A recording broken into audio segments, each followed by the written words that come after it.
सियासत में नाना और फिर वालिदा का कत्ल हुआ। आपके वालिद की बेशतर ज़िंदगी जेल में गुजरी, फिर भी आप सियासत में आना चाहती हैं, क्यों? क्या कोई मजबूरी है या कशिश? देखो, I've lost my grandfather and my mother. My family have made a lot of sacrifices for Pakistan. One only needs to go to Gari Khuda Baksh to see how many of my family members have sacrificed for Pakistan. However, the options are to either remain silent or speak up. My grandfather chose to speak up for the people's rights. My mother chose to speak up for the people's rights. And my brother also speaks up for all the people's rights on the basis of my grandfather's mission and my mother's vision. My brother speaks up for entire Pakistan. And therefore, we will continue to speak up and stand by our chairman, Pakistan People's Party, Bhutto Zardari. How do you evaluate Prime Minister Imran Khan's one-year performance? There are a lot of similarities between Imran Khan's government and the former dictator General Pervez Musharraf. For instance, he has the same cabinet ministers as General Pervez Musharraf. Imran Khan has had more failures than any successes. There has been a crackdown on freedom of speech, freedom of association, human rights. These are all happening under his term. He had promised the Pakistan people that he would make 10 million jobs. However, he's not made one job. He's actually created more instability, and many millions of people have been laid off due to his economic instability. He promised he would make 5 million homes. He has yet to make one house, and he has destroyed millions. He promised that he would rather commit suicide than go asking other nations for aid. However, he is seen in every single country with that same begging bowl in his hand. If you ask the ordinary person, the common man on the streets, they will also tell you inflation is at an all-time high. Unemployment is at an all-time high. They will tell you that bijli is mehengi, roti is mehengi, gas is mehengi, jeena mehenga, or marna bhi mehenga hai is Pakistan mein. This is what's happening today in Imran Khan's Pakistan, U-turn after U-turn. If you compare this with the Pakistan People's Party's government, despite a world recession, despite a war on terrorism, despite 2 natural disasters, the Pakistan People's Party was able to create 6 million jobs. It created the first social safety net for millions of Pakistanis across Pakistan, the Benazir Income Support Program. President Zardari strengthened ties with China by creating CPEC, and it's going to create an economic opportunity for Pakistan, and that will benefit the region also. We restored the 1973 Constitution. We enabled provinces to have power. This and many other things are the reason why Pakistan People's Party's government was centered on people's rights and opportunity for everyone. Imran Khan's government is none of these things. इस वक्त इस खित्ते का सबसे बड़ा मसला कश्मीर का मसला है। आपके ख्याल में मौजूदा हुकूमत इस मसले को ठीक तरह से हैंडल कर रही है और क्या सही समत में लेकर जा रही है? Personally, I think that Imran Khan's delayed speech in Parliament lacked direction. It was a failure.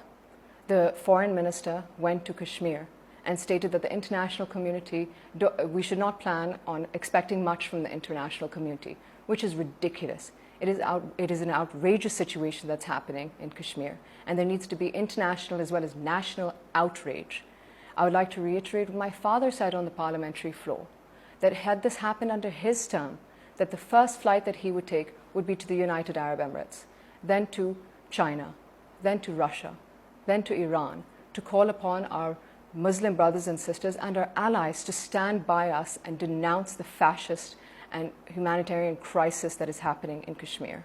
Kashmir के मामले पर आलमी बिरादरी का जो किरदार है, क्या आपको लग रहा है वो ठीक है, जो वो कर रहे हैं उन्हें यही करना चाहिए? No, I think the international community needs to condemn the situation in Kashmir much more. There is not enough condemnation for the situation in Kashmir. The state-backed atrocities that are occurring in Jammu and Kashmir include women who are being raped, children who are being murdered, protesters who are being shot at. If anyone holds a Pakistan flag, soldiers think that they have a right to shoot at them. These are grave human rights violations, and the international world is silent, and their silence is deafening. आपकी ज़रदारी साहब से एक मुख्तसर से मुलाकात हुई है, कैसी तबीयत है उनकी और क्या कहा उन्होंने?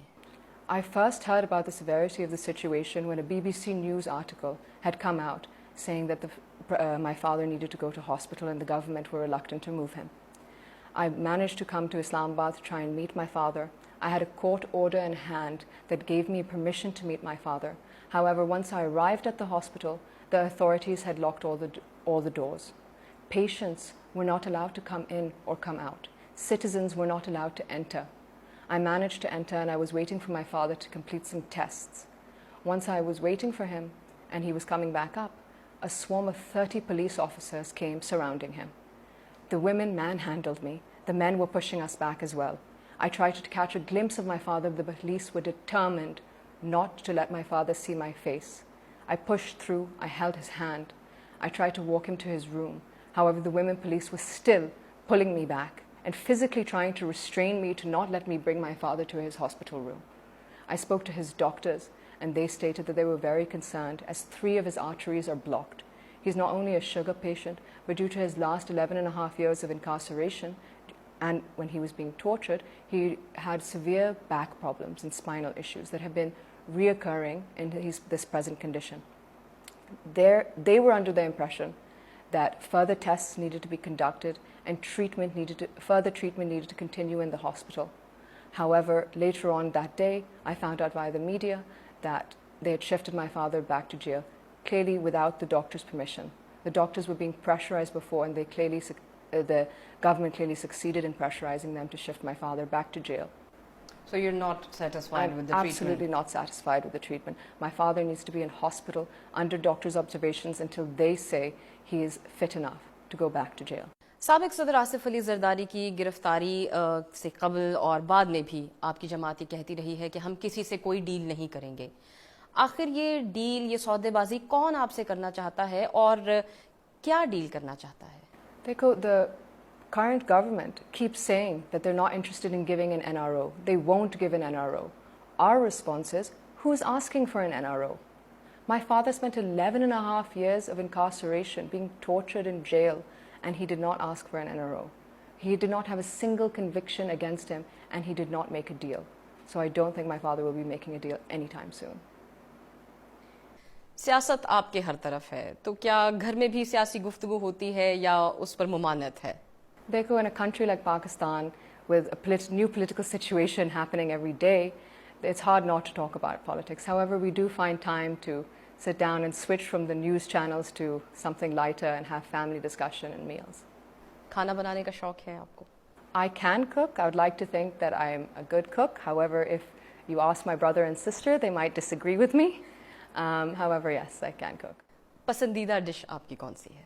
Oh, my favorite dish of all time. I'm not an expert at making this, but my favorite dish has to be biryani. And nothing beats Karachi biryani. Pakistan की कोई एक ऐसी जगह जहां पर आप एक आम इंसान की तरह बिना प्रोटोकॉल के जाना चाहती हूं, और क्यों? I would love to visit Kashmir and the northern areas of Pakistan. It's a truly beautiful place, and this hospitality of the people also is amazing, and they're very hospitable. So Kashmir would be my number 1 choice to visit.